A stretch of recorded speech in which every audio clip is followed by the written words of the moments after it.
What's up, guys? Welcome back to another Accidentally Intentional podcast episode. Today, we are starting a relational health series. And what I mean by that is your relationship with your health, because your health impacts your relationships and how you show up for everybody else. And starting off this series is my dear friend, Mackenzie. Insert do-do-do-do. But I don't have that sound, so now we just have me awkwardly singing it. I'm glad you did it, because I was going to try. Well, look at us go. So, Kenz and I have a history. And this history is we were friends, then we were not friends, now we're friends again. And actually, Kenz has been on the podcast before. So if you want to take a look at the episode where we talk about how we fell apart and came back together, click this link up above here. But Kenz, you are on this podcast today because you have quite a crazy journey that I have witnessed personally in my life. And we're going to get to that in a second. But I want to just start by saying who this podcast episode is for. Kenz is going to talk about pregnancy. She's going to talk about fitness. But before you're like, well, I'm a guy, I don't want to listen. Hang on. That's not all of it, okay? And also, if you're a spouse or you're a family member or you're a friend of someone who's pregnant, this is going to be super helpful for you as well. But really, what we are focusing the conversation on today is, Kenz, is your relationship with your body because of the wild journey that you have been on. And so what I want to do before we get into that is, obviously, relational wealth is the foundation of this podcast. I would love to know, in your mind, what are 3 traits that you look for in your relationships? Ooh, what a fun question. Thank you.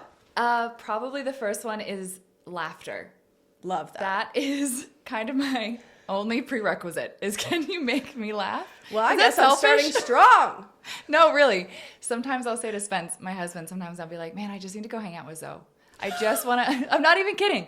It's like you and 2 other people that I'm like, I just need to go spend time laughing. Come on. So I'm going to say laughter is one of them. Okay. The second one, I think, for me as a Christian would probably be faith. It's just somebody who can naturally encourage where I'm at in my life and in the season that I'm in. Yeah. And lightheartedness, you know, like somebody who can enjoy the depth of a conversation, but who can also like just let things kind of roll off, you know? You don't leave the conversation wondering like, oh, did I say too much or not enough? Or did I offend? Or you know what I mean? Totally. Just lightness is really wonderful in a relationship. That's a great one. And framing it as like lightness and the ability to choose to not be offended. Yes. That's a gift. Yeah. I love that. So, Kenz, I want to talk about your fitness journey, but it's really a journey of your body is what it revolves around first. Yeah.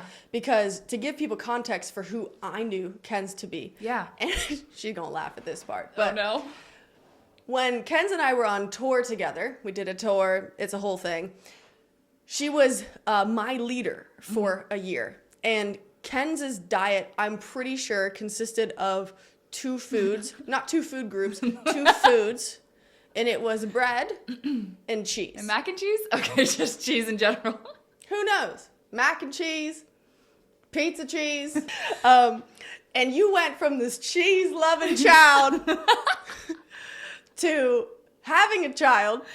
Yeah. But getting into fitness and changing so much about yourself. Yeah. And I kind of want to know, if you could take us back to the headspace, who were you? Yeah. And where were you before fitness came into your life? Yeah, that's a fantastic question. In brief, I had a rather challenging childhood, and my mom did the best she could with what she had. And because of her own struggles, she also, part of that was struggling with anorexia. Mm-hmm. And so I was never taught how to eat. I was never taught how to grocery shop or how to cook. I grew up really only having mac and cheese and bread and pasta, just like spaghetti normally. Yeah. And I could really only cook anything that was like breakfast. And I didn't have rice for the first time until I was 21. And I didn't really like food, right? Like I didn't really struggle with anorexia myself. I never really struggled with the too big or too small, or this food or does this or anything like that. But I just never had an interest in food. Food for me was just kind of like survival. And I genuinely never saw it as an issue. I never saw it, even on tour, I never saw it as an issue. It was really just, I don't want to be hungry, so I'll just eat literally anything that will make me feel full, whatever that was. And bread normally does that. And then I remember I slipped a disc in my lower back, just bending over to pick up a bag one time. Went to the chiropractor. For whatever reason, they ran all these like blood tests, and they came back. They're like, hey, we need to sit down and talk to you. And I was like, okay, what's up? And they said, you're malnourished. And I was like, what does that mean? I don't know. Like, what does that mean? And they were like, you literally don't have nutrients in your body to sustain it. Like, you are literally killing your body. Wow. And I was like, well, how could that be? I mean, pizza has all of the food groups. I was so ignorant. I just didn't know what I didn't know, you know? And I didn't have anybody in my life that loved me in the way that would provide a safe place for me to try things that were new. Because food for me was really scary. And I was, for whatever reason, terrified of not liking something and not liking something in public and then getting picked on for it. So it wasn't until I got married that I started being introduced to new foods. I married a Samoan, by the way. And I offered him one time, we were engaged, I'll never forget this moment. I offered him the ring back one time, and I said, I don't know how to cook you rice, and I want you to marry somebody who can cook delicious dinner meals for you, and I can't do that. Wow. And in that moment, like, he just took my hands and he was like, baby, I'll cook for us. It's not that big of a deal. Like, this food journey that you're on is not that big of a deal. So that really sparked it for me. And then as I grew in my desire for fitness, I wanted to feel strong. I hated two misconceptions. One, I felt squishy, which is a strange thing to feel. And two, I had this misconception that skinny equaled healthy, and that is so far from the truth. You know, I've always been thin, but you asked me to walk up a flight of stairs and your girl can't breathe, right? And so it was at that time that there was a bunch of things I was struggling with. I was struggling with my self-confidence. I was struggling with not feeling strong. I was struggling with just literally trying to breathe after doing any sort of general life activity. And I was tired of it. And so I did something about it. I went to a kickboxing class and fell in love. And then really the rest is history. Wow. And now I love rice. And now we love rice. And now we love rice. That's the moral of the story. You can love rice too, folks, if you just put your mind to it. Just put your mind to it. Kenz, first off, it's brilliant. And I want to dive into, obviously, what it felt like transitioning into making fitness a habit in your life. But I want to go back to something you touched on. And you said that you actually had a fear of trying something new and getting picked on for it. And the reason I want to talk about that is because in the same way, when someone starts eating healthier or making different choices that are out of the norm, and they're surrounded by a group of people who are making those same former choices, it can feel very uncomfortable because you're like, I'm being vulnerable. I can get embarrassed. I could get made fun of for something that I think is right, but like how easy it would be to fall off because someone says something negative. So where do you think that fear came from for you? I think it's just the fear of rejection, like the desire to want to be accepted. For me, I just kind of always wanted not even blend into the background, but just like be a part of the group, you know? And my whole life I stood out, specifically when it came to food. And I was always so ashamed by that. Everybody always had a comment to make about what I was eating or what I wasn't eating. And so it was so scary for me to try anything new. I remember the first time that I tried sushi, I was with a bunch of girls who loved sushi and they were new friends. And girl, it made me gag. I do not get down with sushi. And I was like, no, I'll try, because they were, you know, encouraging me aggressively. And I tried it and I just like, I just could not handle it. And like, they never let me live it down. And I think that was like my attempt at trying. And then I felt like when I was vulnerable and I kind of got teased for it, I felt like, okay, so I'm not going to put myself in that position again. I'm never going to try a new food out in public or with people that I don't know that I can trust, because it's very vulnerable, right? Like my family has a messy history with food. But you don't know that if you don't know that. Right. So it's not, they weren't being malicious by any means. It's just, it was an insecurity of mine, and you don't know everybody's insecurities. So it's hard to tiptoe around that. Yeah. But gosh, you just want to be accepted, and you never think that something like food is going to make you not feel accepted. Yeah, so I think this is a good point, right? Is to just bring this up right now, is if you're listening to this and maybe you're like, oh, maybe I should stop commenting on, this person doing this. Or maybe you're like, I feel like this.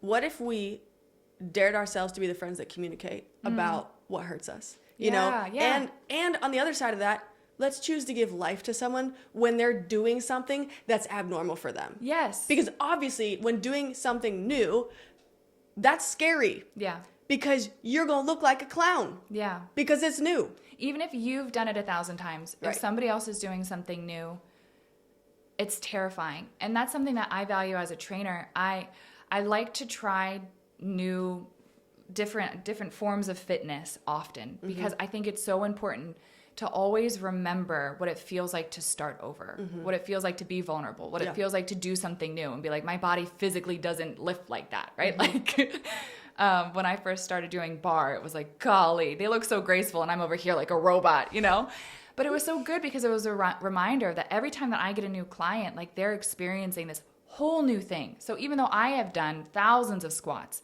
maybe my client has never. And so for me to correct something, I need to be very gentle and kind with that. Not like, you should know, fill in the blank, Like I think just being gentle with people and not expecting everybody to live up to whatever the standard is, regardless of what the area is, but to be an encouragement and a safe place for people in your life is really, really important. For sure. Yeah. No, I 100% agree.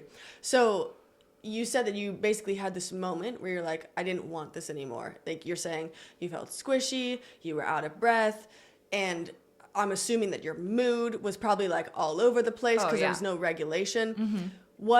Take us through that breaking point that happened, because I feel like often people have a breaking point and then they have a meltdown, but it doesn't lead to change. I mean, I know I'm for sure like guilty of that. I'm just like, I'm done. Yeah. And then the next day I'm like, okay, fine. I cried it out. I'm back to normal. But what was the breaking point that actually made you take action on it? Yeah. I was working with a girl who was kickboxing, and she was just so dope, And I was like, man, I want to walk with confidence. Like I want to feel just strong and comfortable in my skin. And so she invited me, and oh my gosh, I thought I was going to throw up walking into that gym. I really did. I almost turned around several times on the drive there. Wow. And the first class, I fell in love. There is nothing in the world like beating the crap out of anything. Specifically a bag. A bag is usually the best thing to go with. Right. And I walked out of there feeling like so empowered and alive, and like I can do anything. Like I can do anything. I can try anything. I can do anything. I was so alive, and that's what changed my fitness journey. And I think so often when we want to get in shape, we think of the main couple things, right? Like start doing crunches, start doing squats, start running. And if you hate all three of those, you're going to hate your fitness journey, right? Yep. So find something that you love, and then you'll stick with it. And Right. I love beating stuff up. It's dope and fun, and I love that too. feel amazing, right? Yeah. So it's like, that's what I want to do, and that's what changed for me, was the way that it made me feel after I just got over that single hump of not wanting to vomit because of nerves. Wow. You got super passionate about kickboxing, but you didn't just become passionate about kickboxing. You suddenly became passionate about bringing other people alongside with you. And suddenly, well, obviously not suddenly, because nothing happens overnight, but this turns into you becoming a kickboxing coach and a fitness instructor. Yeah. And a new passion Yeah. was unlocked for you. Tell me about that, and what made you go from I love this to I need everyone else to know about this too. Yeah. So I just really enjoyed the sport, and I remember I was working mitts with one of the trainers at the gym that I used to train at, and she is just a monster of a woman. I mean, she would be able to defeat me on one foot with her left hand. Easy. To this day. She's amazing. And she said to me when she was holding mitts for me, she was like, you could fight, you know. And she'd fought. That's what she did. And I was like, I could what? Like, I went home that night and felt so encouraged and believed in, you know? Yeah. Like that somebody saw, even if it was just a spark of hope, you know, a glimmer of potential in me.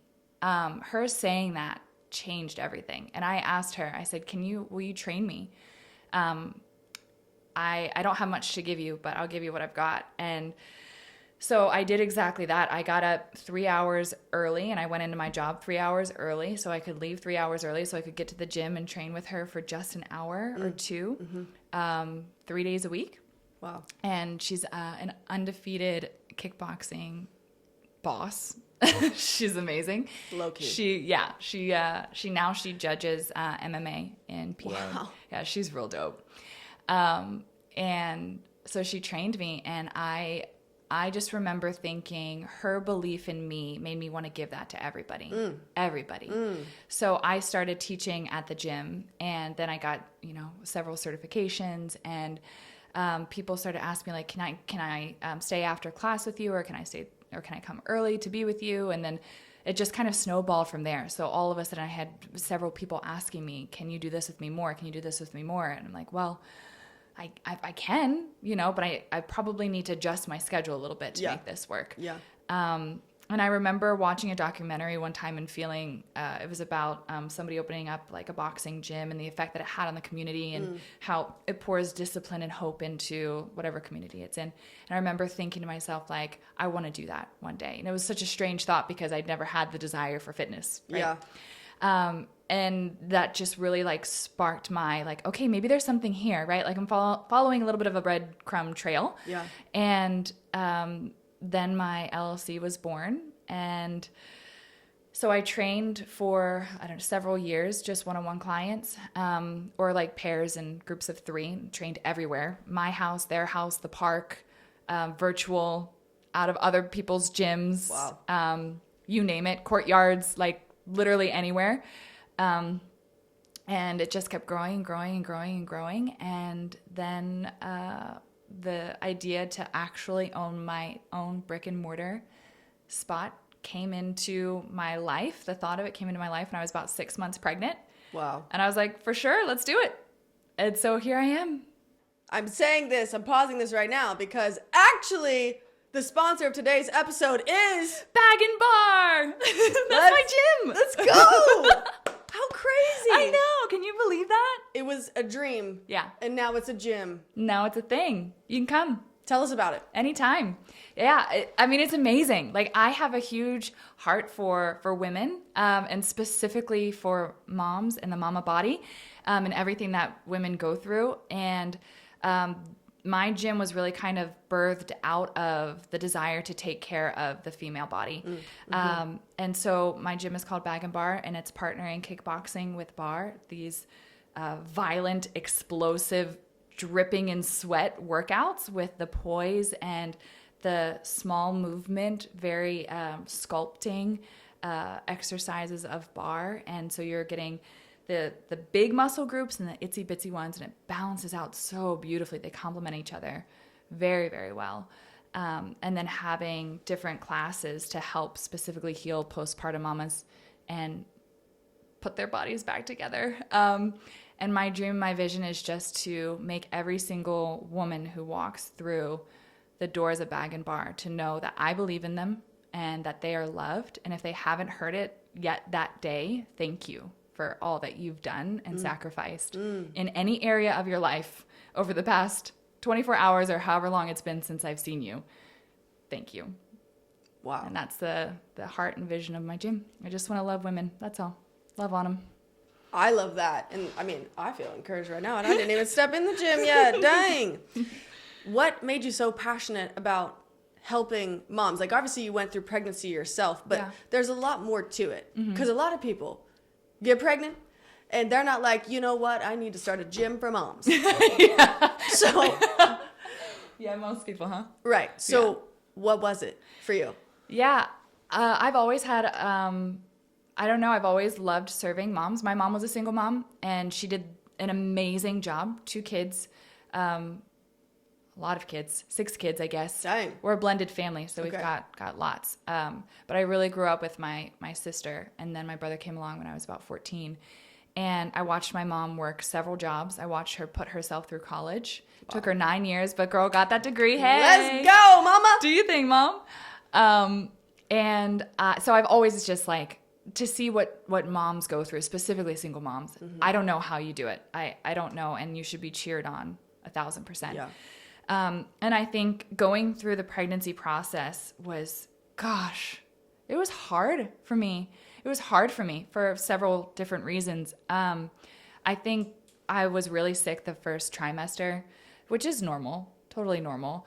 As a fitness trainer, that was hard because I was in the gym all day, but the smell of the gym made me throw up. So that made my job hard. Wow. And oftentimes whenever you get pregnant, your abs start to separate to make room for the baby. And I had worked so hard on that 8-pack, and your girl looked good too. And then that child of mine said, never. It's the nerve for me. The nerve.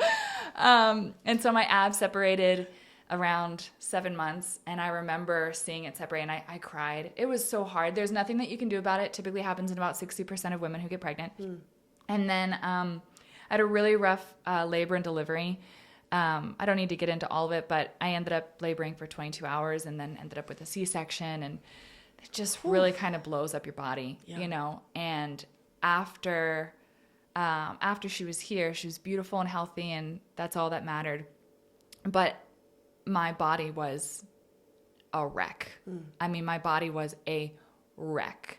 And that was really, really hard for me because I had worked so hard. And I was so diligent in staying consistent with my workouts throughout my pregnancy. And I trained until literally 48 hours before I gave birth. I was still training kickboxing.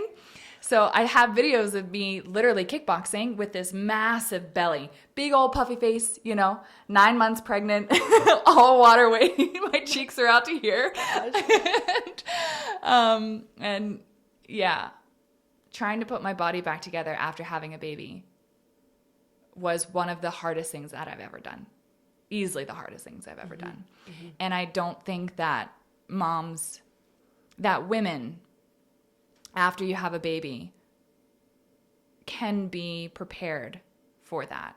It's not often talked about because so many women have babies. So it just seems like something that's normal to go through and then to bounce back from or whatever.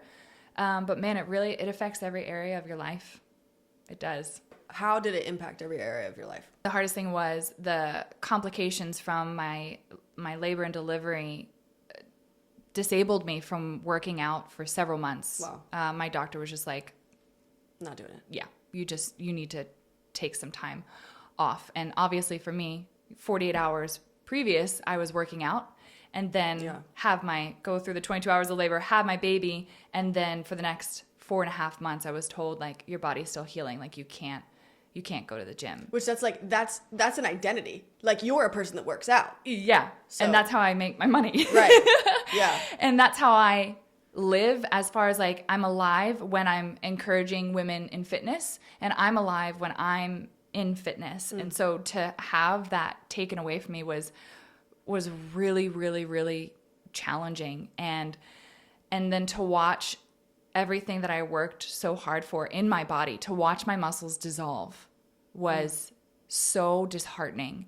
And to know that like after 4.5 months of not having worked out, I have to start over.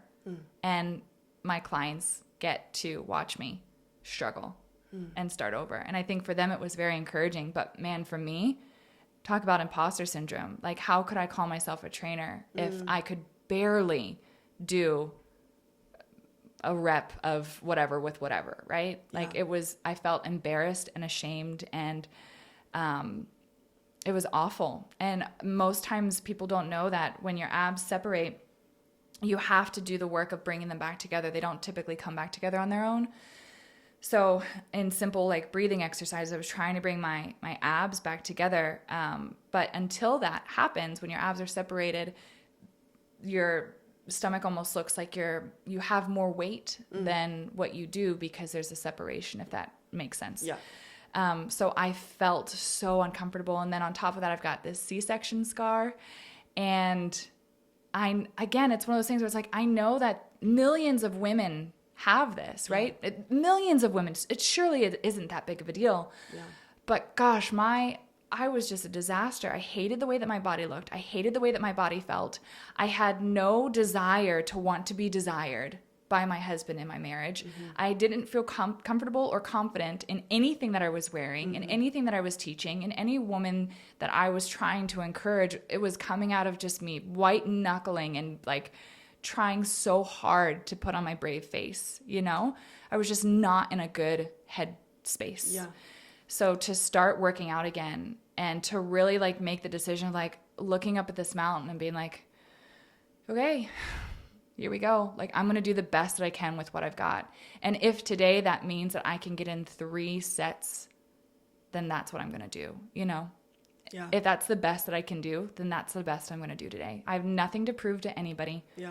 I need to take care of myself. I can imagine that in those moments where you're hating your body, ultimately your body is part of you. So you're like hating yourself. Yeah. Obviously that impacts your relationships around you too. Yep. Because if you hate yourself, you're not your best self. And Right. You're not bringing that to the table. So there's probably somebody listening Yeah. who is resonating with everything that you're saying right now.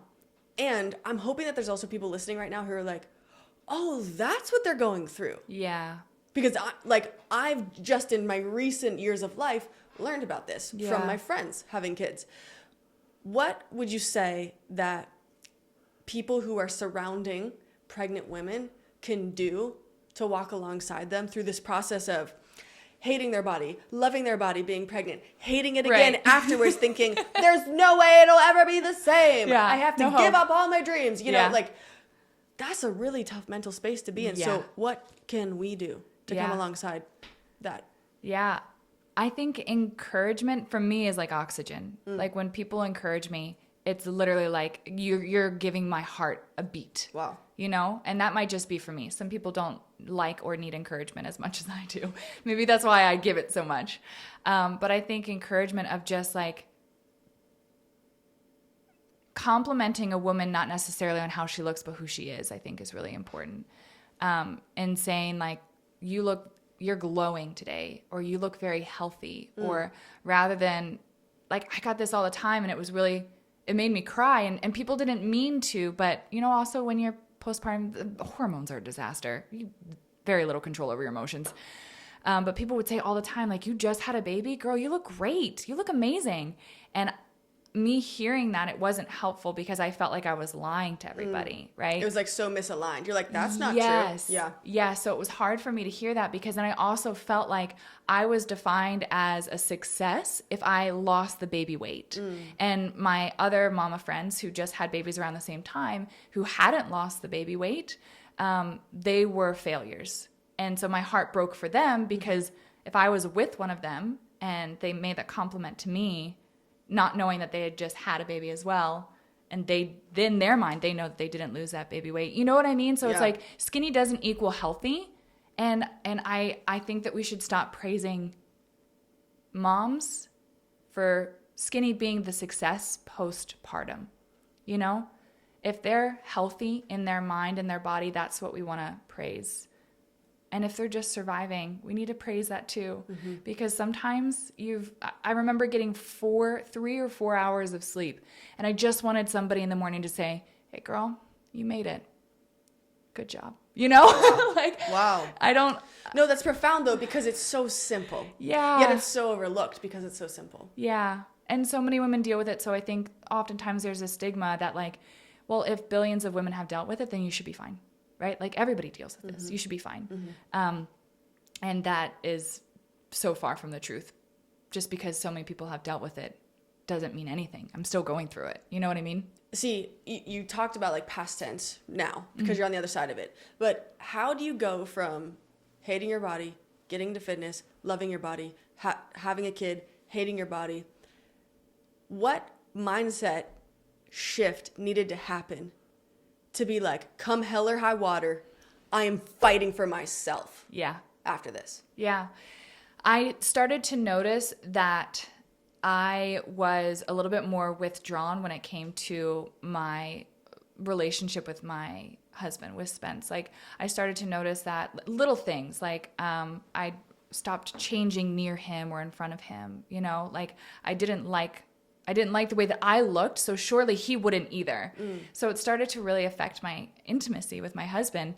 And when your intimacy in your marriage is affected, a lot of other things are affected as well. Yeah. And so I got to the space where I was tired of things getting in the way of me having a joyful marriage. Wow. I was just kind of over it, right? Like, I made a covenant before the Lord, and I love and promised myself to this man, and I will not let something like this get in my way. And so what do I need to feel beautiful so I can be there in my marriage, present, so I can be confident, so I can be comfortable, so I can feel worthy of being desired. Wow. You know what I mean? Yeah. Like, that comfort level is really important in marriage. And that's really what triggered it for me. I was just kind of over it. I was like, my marriage is not going to be at the cost of a C-section scar, right? Like, I'm not going to let it. I don't need to have an 8-pack to feel loved or desired by my husband. And if I want to, it's for me, you know? Like, so there was that twofold of like, I want to feel strong and beautiful for myself. Yeah. And also, my husband accepts me as exactly the way that I am. He never once looked at me and thought anything different. Yeah. It was what I was putting in my own head at that time. I love that. Thank you for sharing that, first off. Oh, of course, yeah. Because I know a lot of people are listening to this, and you just opened up something that nobody talked about before. Yeah. And we need to talk about these things. Yeah. Because these relationships where you can have this kind of depth and connection with people, you're worthy of it. Point blank. Yeah. In the same way that you're talking about, especially like in a marriage, but in any relationship, you are worth having incredible relationships. And if insecurities are getting in the way, it doesn't need to stay that way. Yeah. And you can choose to have power over that and take action to get out of that. So I love what you're saying. And I guess I would love to kind of close with, this whole conversation has been about your relationship with your body. There's people listening to this right now who have mixed emotions about their own relationship with their body. It's up and down, which I think is normal. Yeah. But let's say we're talking to the people who are in a downward spiral right now. What would you do, and what would you love to say to encourage them right where they're at? Yeah, what I would say practically, like for a solution, something quick that you can do tomorrow. Find a buddy, find a friend who's going to go with you and try everything. Try anything, any sort of fitness, anything, and see how it goes. Try fencing, try rock climbing, try boxing, try bar, try Pilates, try Zumba. Just go try a bunch of stuff and see how it goes. You can do like a class pass. They've got partnerships with a bunch of different gyms, and you can choose any of them. Yeah, no, really, seriously. Go on a hike, go swimming. Like, try anything. You don't have to go into like the standard kind of gym and work on one of the machines that you don't know what it does. Right? Like, I don't know what that machine does. I don't either. Right now. Are we at a rave? What's happening? That's how I feel when I show up in a normal gym. Yes, honestly, that's why I don't go to them. But just go find a friend who will love you and encourage you doing something that's new and doing something that's challenging, and go make an adventure out of it. Document it if you want to, like go do the thing. Find something that brings you joy. I love that. And if you don't have a friend that you feel like you can go with, how about inverse that whole concept and go to the gym and make the friends? Oh, because yeah, I love that. Guaranteed, everyone else there is in the same position you are. Yes. Of feeling insecure. Yes. What do people think? Yeah. Well, might as well find someone who's in the same headspace so that you can pull each other out of it. Here's a trick. Everybody likes the person who offers them a piece of gum. If you show up to any fitness class and you're alone, right? And you're nervous and you really want to make a friend. Hey, girl, you want a piece of gum? nobody is not going to be your friend from that point forward, That's right? brilliant. Like everybody is going to be like, oh, she's so nice. Where are you from? Oh, why are you here? I'm documenting my fitness journey. I'm trying fencing. Have you been here for a long time? You want to build this fence together? Oh, wrong fence. Okay, sorry. The corny jokes gotta stop. Corny jokes. Okay, well, first off, you can make rice. Number 2, offer gum. We've learned so much through this episode. Number 3, I believe in you. I believe in you, Zoe, and I believe in you. Tell them. I believe in you. And you're worth believing in yourself, too. Amen. Yeah. Yeah. Well, Kenz, I think this has been an incredible conversation. It's been really eye-opening. And I hope that you feel encouraged by it, because everyone goes through seasons of not enjoying where they're at physically. But that doesn't need to be your permanent resting place. It can just be a season.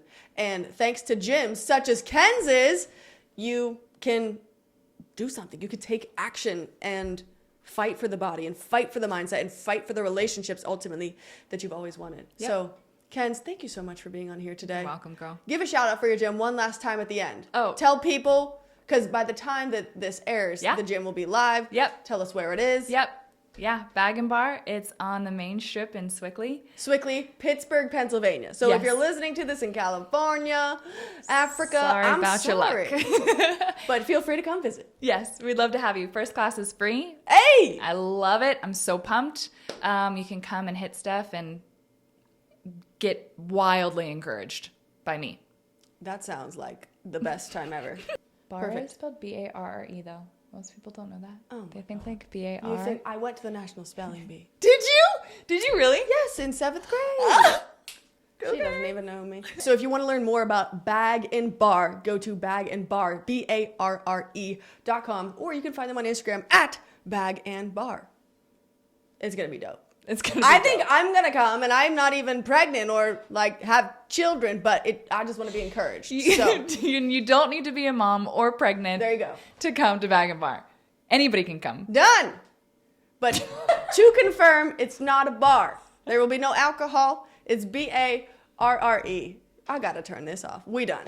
All right, guys. Thank you so much for listening to this episode. In the next one, we're still in the relational health series. You're going to be listening to a very special guest who may or may not be married to me. So stay tuned for that. Love you guys. We'll see you next time.